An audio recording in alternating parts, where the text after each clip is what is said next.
압구정이 거래가 됐어요. 압구정에 물이 떨어지면 이게 물결처럼 퍼져나갑니다. 압구정 거래되고 송파 거래되고 마포 거래되고 결국 다 퍼져나가요. 그래서 호가가 한 번씩 바뀌지. 예, 그렇게 될 거라고 봅니다. 물론 지금 가격이 굉장히 이제 높다고 여러분 생각할 텐데 그거를 시야를 조금 바꿔봐요. 전세를 끼고 산다고 생각해봐요. 내가 거주할 거라고 생각하면 지금 비싸. 그럼 누가 사라는 생각을 할 거야. 근데 전세 끼고 산다고 그냥 가정하세요. 전세가로 보면은 작년보다 지금이 덜 들어가.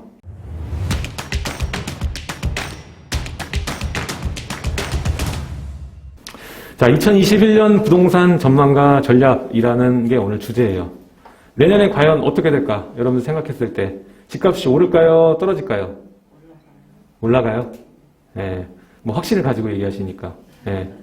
네, 올라갈 수 있는 요인이 지금 많이 보이고 제가 봤을 때는 결론적으로 얘기했을 때 하락의 요인이 별로 보이질 않아요. 대내외적인 경제 위기가 오지 않는 이상, 예. 경제 위기는 우리가 예상할 수 있는 위기가 있고 예상치 못한 위기가 있는데 그 중에서도 예상치 못한 위기가 생기면은 뭐 하락할 수는 있습니다만 지금 단계에서는 하락을 논의할 단계는 아닌 것 같아요. 그리고 예전에 우리가 역대 집값이 올라간 것을 봤을 때도 비교를 해보면 그 상승률을 보면 이전에 올랐던 상승률에 못 미칩니다. 제일 덜 올랐어요. 21년에 그럼 부동산이 오르긴 오를 거라고 얘기를 하는데 그러면 어떤 부분을 체크해서 우리가 확신을 가져야 될까를 봤을 때 이런 요소들을 봐야 될 것 같아요. 자, 첫 번째, 신규 입주 물량. 지금 가장 문제가 되는 얘기, 공급. 계속 공급 얘기만 하고 있잖아요. 그렇죠? 공급이 신규 입주 물량도 있겠지만 기존 주택을 거래할 수 있는 것도 공급입니다. 그렇죠? 지금 3기 신도시가 나온다고 해서 여러분 3기 신도시에 와, 이건 정말 좋다, 싸다 해서 들어가는 게 맞을 건지 아니면 그런 얘기가 나올 때 나는 더 서울 중심지로 역발상으로 갈지 이런 그 생각이 중요하다는 거죠. 1차원적이 아닌 다차원적인 다각도의 요인을 분석해서 앞으로 내가 10년이든 100년이든 유지할 수 있는 보유해도 되는 그런 부동산을 가지시는 게 굉장히 중요합니다. 자, 부동산을 사야 되고 투자하는 이유는 다른 게 없어요. 여러분들이 경제적 활동을 인해서 노동소득을 올리는 것을 한계가 있죠. 한계가 있는데 여러분들이 이렇게 부동산을 통해서 투자를 하게 되면 선점이라고 표현을 하는데 지금 이 시점에도 여러분들이 사면은 10년 뒤, 100년 뒤 살 사람 전에 사는 거예요. 선점이라는 거지. 네. 사게 되면 결국 내가 돈은 버는 게 뭐 한 달에 한 200이라고 칠게요. 근데 부동산은 가지고 있어. 내가 뭐 예를 들어 강남에 주택을 하나 갖고 있어. 근데 월 200 벌어요. 근데 지금 한 달에 뭐 1000만 원 이상 버는 사람이 10년 가는 거랑 내가 강남에 아파트 있고 200 버는 거랑 어떤 게 돈을 더 많이 벌까? 부동산이에요. 지금 제일 또 연령대 있으신 분이 말씀을 해주잖아요. 그렇죠? 변하지 않는 거예요. 그래서 선점하라고 한 거고 부동산 투자를 하라는 거예요. 결국 그 사람이 그러니까 1년에 연봉이 1억이든 2억이든 3억이든 간에 집은 필요할 것이고 그랬을 때 중심지로 들어오고 싶어하는 욕구는 강할 것이기 때문에 어차피 내가 지금 못 벌어도 열심히 해서 먼저 사놓기만 한다면 살 수 있을 때 그렇다면 그 사람이 열심히 번 걸 나한테 갖고 올 수 있어요. 네. 그거의 그 테크를 정확히 이해를 해야 부동산 투자를 더 집중해서 하실 수가 있어요. 그 얘기를 좀 드리고 싶고 자, 두 번째, 현행 규제와 추가 규제. 예. 지금 규제가 24번째예요. 뭐 1119 대책을 치느냐 마느냐 말이 많지만 그래서 대책이 나왔던 건 다 쳐야지. 24번째 정책이 나왔어요. 근데 부동산 값을 못 잡았잖아요. 못 잡기는커녕 더 불쏘시개를 그냥 떼어버렸죠. 자, 그리고 추가 규제. 앞으로 또 25번째, 뭐 30번째 대책이 안 나오려면 보장이 없죠. 여기서 우리 뭘 생각해야 되냐면 내가 지금 부동산을 살 때 25번째고 30번째고 간에 걔네들이 와도 내가 장기간 담담하게 보유할 수 있는 흔들리지 않을 수 있는 것을 감안해서 진입을 하셔야 된다는 거예요. 만약에 여러분들이 주택이 많다. 그리고 정리하기 어렵다. 그러면 사실 지금 주택으로 승부 보기는 어려워요. 아니면 아예 소자본을 융통을 해서 주택이 많다면 먼저 나중에 팔 것들을 단기적으로 운용하기 위해 사는 게 유효한데 남는 게 없을 수 있어요. 여러분들이 움직였는데 남는 게 크지 않다. 그래서 이것들을 염두에 둬야 될 거고요. 그리고 세 번째, 이건 두 번째랑 연결되는 부분인데 세금 상승. 지금 종부세 고지서 날라왔거든요. 예. 지금 종부세를 안 내던 단지도 나오는 게 굉장히 많아졌어요. 마포에도 좀 많아졌고, 지금 뭐 강남은 말할 것도 없고 많이 늘었습니다. 근데 이게 앞으로도 계속적으로 증가를 하게 됩니다. 보유세가. 보유세는 우리 투자를 기본적으로 생각하자고요. 원가예요, 물건에. 상품에 들어가는 재료 중 하나입니다. 원가. 그러니까 이거 상품을 보유하면서 내가 나중에 투자 수익을 올리기 전에 들어가는 연료로 재료라는 거죠. 지금 만약에 이 상태에서 다주택자 같은 경우에는 부담이 될 수밖에 없어요. 거의 뭐 그냥 무조건 2배니까요. 예. 그리고 적게 내는 것도 아니고 뭐 1000, 2000 단위에서 갑자기 3, 4천 단위로 올라가고 그 이상 단위로 올라가니까. 그러면 1년에 그 정도 좀 그냥 단순하게 생각해도 부담스러울 것 같지 않아요? 그래서 지금 주택이 여러 개 계신 분은 솔직히 아무리 오른다 떨어진다 얘기하기 전에 그냥 오르고 떨어지고 상관없이 난 그냥 가지고만 있을게, 이거 좀 안 내게 해줘요. 예. 왜냐면은 양도세가 이렇게 중과가 안 되면 팔았을 거예요, 이분들은. 예. 근데 중과 때문에 팔 수가 없어요. 이게 단순하게 잡아서 이 10%나 20%나 이 수치가 더해진다는 게 엄청나게 크게 다가오거든. 보유세를 차라리 내고 말거든요, 지금 당장은. 이게 중첩돼서는 그 나중에 양도세랑 계산했을 때 맞을지 모르겠지만 지금 당장은 그거보다 나으니까. 그리고 그걸 팔면, 제가 이전에 강의 중에 하나가 있는데, 팔면 똑같은 가치에 있는 걸 못 사요. 그러면 그 물건을 가지고 있는 입장에서는 이거를 쉽게 팔 수 있을까요? 못 팔죠. 이거 팔면은 지금 내가 강남의 주택을 팔아서 송파구 주택 사게 생겼는데, 다시 사면 어떻게 그걸 그렇게 하겠어요? 그냥 버티지, 보유세 내고. 그렇죠? 좋은 날이 오겠지. 네.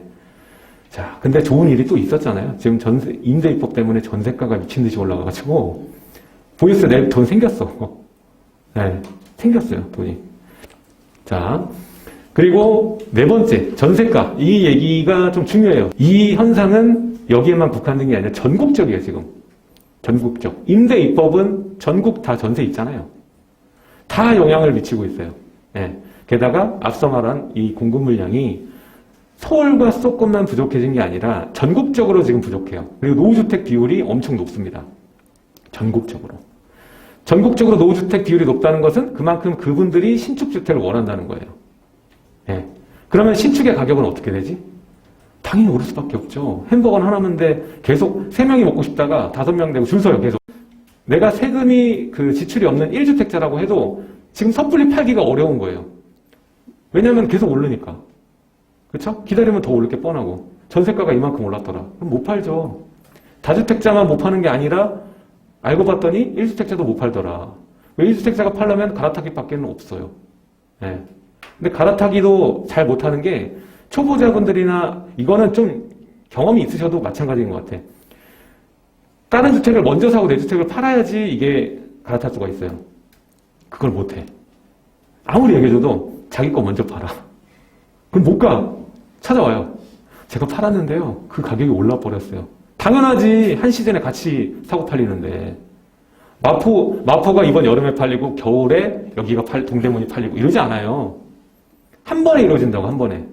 더군다나 이렇게 거래가 없는 이 시즌에는 다 기다려요. 비싸니까 한 명, 또 한 달 지나서 2명, 3명, 저거 진짜 지금 조금만 깎이면 내가 살 것 같은데, 이렇게 계속 모여요, 에너지가. 그리고 여러분들 1년에 뭐 5천 버시는 분도 있고 1억 버시는 분도 2억 버는 분도 있죠? 그러면 1년만 지나면 그만큼 에너지가 또 쌓여. 내가 자본을 지출할 수 있는. 근데 안 오른다고? 오를 수밖에 없죠. 기다리다 보면 한 번 터지면은 짜자, 이거 산다. 2명, 3명에서 그 아파트 한지 뭐 3개, 5개 하고 그 정도 거래만 되면 뒤에 게 기다려주지 않고 가격을 올려버려, 일제히. 그것도 뭐 2억, 3억 이렇게 올려버립니다. 자, 전세가를 지금은 이념을 해야 돼요. 지금 왜 그러냐면 이 파주에 있는 아파트고 뭐고 간에 오른 게 비규제 지역 때문에 그런 건 아니에요. 그거 말고도 지금 현재 가치가 급등하고 있다. 네. 그러니까 전세를 구할 때도 전세 물량이 없다 보니까 기꺼이 자본 지출을 하는 세력들이 생겨난 거죠. 그렇게 되면서 전세가가 올라가고, 전세가율이 높은 수도권 외곽 지역들, 이런 지역들은 지금 매매가가 다 올라가고 있는 추세예요. 그래서 지금은 현재 가치가 급등하고 있다. 그러니까 이 자산의 인플레이션이라고 봐야 되는 거예요. 현재 가치가 오르고 있다고. 현재 가치. 내가 아파트 살 때 원래는 이거는 1억짜리라고 생각했던 게 1억짜리가 이제는 아니라는 거예요.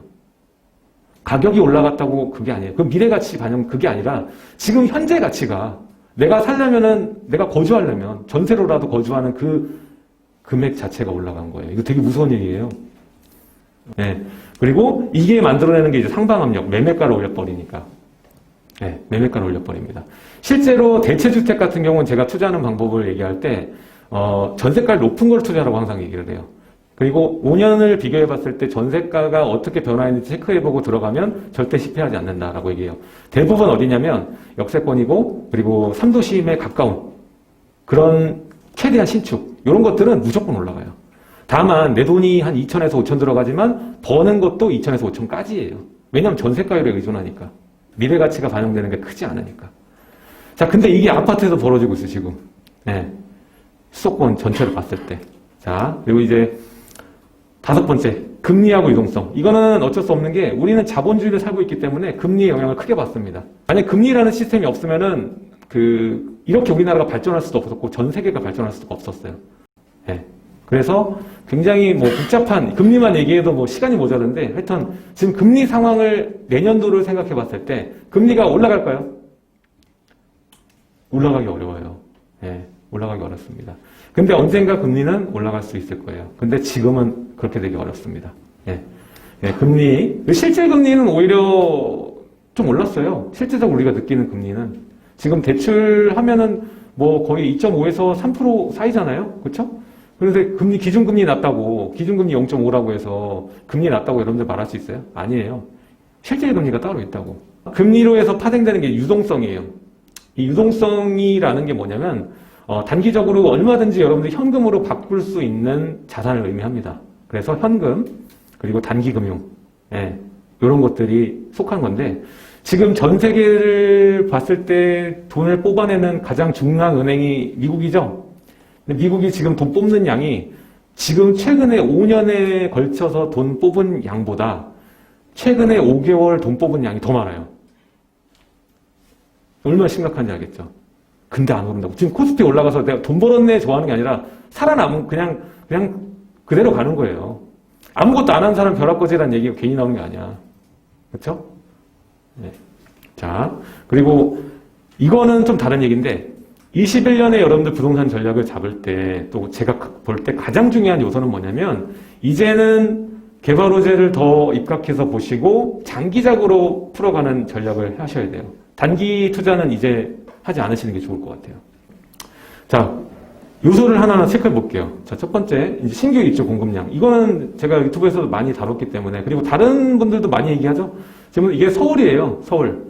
서울이 이 입주량이 이렇게 되는데, 지금 2017년, 8년, 19년, 20년 이때 보시면은, 특히 이 2년간에, 18년, 19년에 입주량이 적은 게 아니었어요. 적은 게 아니었는데 지금 제가 봤을 땐 딱 하나야. 양도세 중과.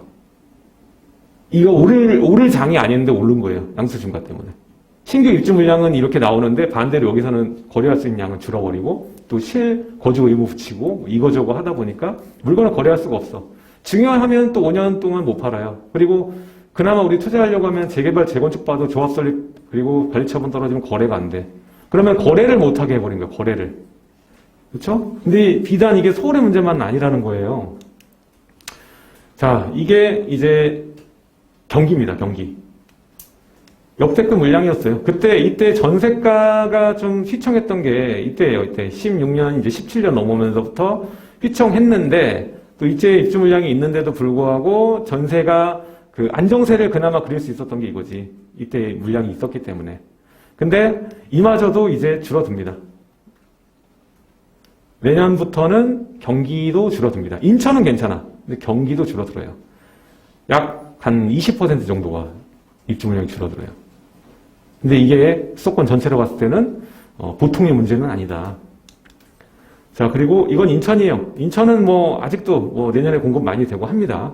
다만 문제가 뭐냐면 지금 어차피 이제 수도권 전체가 파주나 일부 지역 빼고는 규제 지역으로 선정이 됐다 보니까 그나마 덜 오른 동네로 갈 거예요, 돈들이. 예. 왜? 내가 살면서 조정 대상 지역은 똑같잖아요. 대출 뭐 10% 다운되는 것밖에 뭐 더 있나? 받을 수는 있잖아. 그쵸?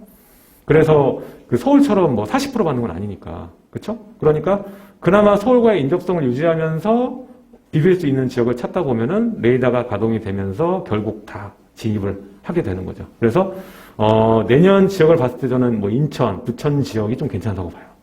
네. 그리고 규제 체크해 볼게요. 규제. 자, 지금 가장 중요한 거는 양도세 중과가 당연히 제일 중요하겠지. 근데 그거는 뭐 해묵은 얘기니까 벌써 해묵은 얘기가 돼버렸네. 자, 그러니까 지금 중요한 건 이제 실거주 강화 때문에 이렇게 풀리는 그 실입주 매물 자체도 신규 물량마저도 시장에 나올 수 있는, 시장에 출회될 수 있는 물량이 많지 않습니다. 적을 수밖에 없어요. 그러기 때문에 이것도 어떻게 보면은 물량을 제어시키는 규제가 되기 때문에 이게 진짜 규제인지 부동산을 떡상시키려는 건지는 모르겠어요. 네, 이렇게 돼 있고. 그리고 이거는 뭐 아까도 말씀드렸지만 보유세와 양도세가 이제 VS예요, VS. 서로 이제 맞붙는 양면적인 측면을 가지고 있는데 둘 다 증가합니다. 보유세도 증가하고 양도세도 증가해요. 양도세도 이제는 2주택, 3주택에 10%씩 더 가산이 되죠. 네, 이걸 생각을 해야 되고 보유세는 뭐 계속 오를 거니까 2035년 뭐 계속 오를 거니까요. 네, 이건 1주택자 가지신 분도 다 오르는 거예요, 이거는. 네, 계속 오릅니다. 근데 여기 VS 했을 때 얘가 더 크잖아요. 양도세가. 그러면 이거는 1년이고 10년 뒤고 결정은 똑같아요. 보유세를 만약에 지금 냈어. 그러면 1년 1년 차곡차곡 내는 거잖아요. 근데 항상 차곡차곡 양도세보다는 덜 내는 거예요. 그러니까 고민의 대상이 아니야, 애초에. 양도를 택하는 분은 진짜 희소해요. 팔고 나면 바로 후회한다. 찾아오시는 분 중에 일 치르고 오시는 분이 있어. 아, 내가 세금 때문에 팔았어요 했는데 왜 팔았어요? 그러니까 막 그렇게 얘기해요. 왜 팔았는지 자기도 모르겠대. 갑자기 뭐가 씌었나 보다고. 네. 아니 양도세는 팔아야 내는 거 아닙니까? 그리고 뭐 남았으니까 내는 건 맞지만 이거를 팔고 뭘 할 건지 정하고 팔아야 될 거 아니야. 근데 그런 게 전혀 없었던 거예요. 그냥 두 개 다 팔아서 상급지 가고 싶은 마음뿐이었다고 얘기를 하더라고요. 근데 거기서 벌어지는 자본이 많으면 생각을 한번 해봐야 되는 거죠. 왜냐하면 우리 부동산 얘기할 때는 하나로 가져가는 것보다 두 개, 세 개 가져가는 게 더 나을 수도 있어요. 네. 지금 똘똘한 한 채 얘기를 하지만 저는 약간 다른 게 이 상승의 기류를 온전히 타려면 하나로는 부족해. 자, 그리고 규제 지역 확대. 이거는 파주가 다음 타자가 될 것 같고요. 그리고 다음에 이제 울산, 천안, 뭐 지금은 뭐 공주 뭐 다 오르잖아요, 지금은. 애초에 처음부터 전 지역, 규제 지역 했으면 과연 이런 사단이 났을까라는 생각이 들어요. 예. 골고루 올려주고 있어, 지금. 예? 골고루. 얘 덜 올랐어. 얘 빼고 해. 오르잖아요. 이따 그래프 보여주면 놀랄걸? 파주가 그냥 집가격 그냥 딱 섰는데, 실제 거래가 됐어요. 자, 그리고 거래 허가제. 거래 허가제는 지금 뭐 강남이나 용산이나 일부 지역에 돼 있긴 한데, 이것도 어떻게 보면은 그 허가제에 묶인 지역, 여기에 대한 뭐 압력을 주기 때문에 저는 두 가지로 봐요. 뭐냐면, 허가제로 묶였다고 해서 그 부동산은 좀 희소해질 수 있죠. 일단은. 거래에 나설 수 있는 사람도 그렇고, 팔 수 있는 사람도 없어지니까. 그런 면도 있겠지만, 두 번째는 어떻게 보면은 이렇게 가격 확장기에 덜 오를 수도 있어요. 얘네들은. 네, 전 그렇게 보거든요. 최초에야 막 그렇지만 시간이 갈수록 저는 이 허가제에 있는 동네는 하방 압력을 좀 받을 수 있을 거라고 봐요. 저평가될 수 있다는 거지. 나머지가 올라서. 이 거래 허가제는 양면성이 있다. 예, 이 희소 가치를 만들어내는 동시에 두 번째로는 하방 압력까지 두 개가 만들어져서 어떻게 보면은 당장 간에는 굉장히 비싼 품목이 됐지만 조금 지났을 경우에 다른 물건들이 오르면서 약간의 하방으로 작용할 수 있다. 이건 좀 말이 어려운데 어쨌든 이따가도 얘기를 드리겠지만 재건축하고 좀 같은 얘기. 네. 자, 그리고 지금 규제는 쓸 수 있는 카드는 다 쓴 상황이에요. 더 이상 나올 게 없고 강화. 나왔던 거를 더 파워를 세게 나오는 거. 뭐 지금 일전에 양도세 중과 같은 경우에 10% 올리는 거. 그리고 규제 지역을 확대하는 거. 자, 그래서 현재 있는 틀에서 강화한다고 보시면 되기 때문에 내년에 여러분들이 예상치 못한 규제 방향은 나오기가 어렵다. 여러분들이 예상하는 선에서 나온다는 거예요. 네. 그래서 이것도 하방 압력을 주기에는 이제는 양측이 선언이 됐다. 자, 그리고 이제 전세가 상승. 이게 또 중요한 얘기죠. 자, 임대 입법이에요, 이거는. 임대 입법 때문에 전세가 급등세가 지속되고 있는데, 올해는 아무것도 아니에요. 내년은 엄청나게 전세가 오를 거예요, 여러분들. 지금 이사 본격철이 사실상 아니에요. 이게 이사철이 약간 바뀌었어. 겨울이 요즘에 그렇게 안 춥다 보니까 약간 거래 터지는 것도 뭐 10월에서 12월, 뭐 1월까지도 넘어가. 그렇죠? 그래서 저는 지금 1년에 거래 터지는 기간이 한 번에서 두 번 정도가 있는데 이번에 터진 게 6월달, 7월달에 한번 터졌잖아요. 그렇죠? 내년, 그러니까 올해 말에서 내년 상반기에 터질 것 같아. 지금 이미 그 기류는 감지된 게 뭐냐면 압구정이 거래가 됐어요. 압구정에 물이 떨어지면 이게 물결처럼 퍼져나갑니다. 압구정 거래되고 송파 거래되고 마포 거래되고 결국 다 퍼져나가요. 그래서 호가가 한 번씩 바뀌지. 네, 그렇게 될 거라고 봅니다. 물론 지금 가격이 굉장히 이제 높다고 여러분 생각할 텐데 그거를 시야를 조금 바꿔봐요. 전세를 끼고 산다고 생각해봐요. 내가 거주할 거라고 생각하면 지금 비싸. 그럼 누가 사라는 생각을 할 거야. 근데 전세 끼고 산다고 그냥 가정하세요. 전세가로 보면은 작년보다 지금이 덜 들어가. 네. 시각을 바꿔야 돼요. 여러분들 뇌 구조를 바꿔야 돼요. 물건을 부동산을 봤을 때 내가 거주할 걸 맨날 생각해. 아, 이거 무슨 18억 주고 사? 건물 사고 말지. 자기가 들어가니까. 근데 실제로 전세 놓고 들어가면은 뭐 6억, 7억이면 되니까. 불과 1년 전만 해도 10억 있어야 되는데 그렇게 바뀌었어요. 그러면은 생각을 좀 바꿔야지. 그렇죠? 당장 이제 23년까지 아파트가 이렇게 들어오는 겁니다. 자, 보시면 전체로 봤을 때 공급량이 적지 않았는데 적어요. 입주량이. 그래서 지금 전세가율이 높은 동네이기도 하고요. 아까 말했던 게 다 들어가죠? 교집합이야. 전세가율 높아, 신규 입주 물량 없어, 다 들어갑니다. 게다가 호재에 있어. 그래서 지금 여기가 어떻게 보면 기회의 땅이 될 수도 있어요. 이거 보면은 뭐 제일 동일 높은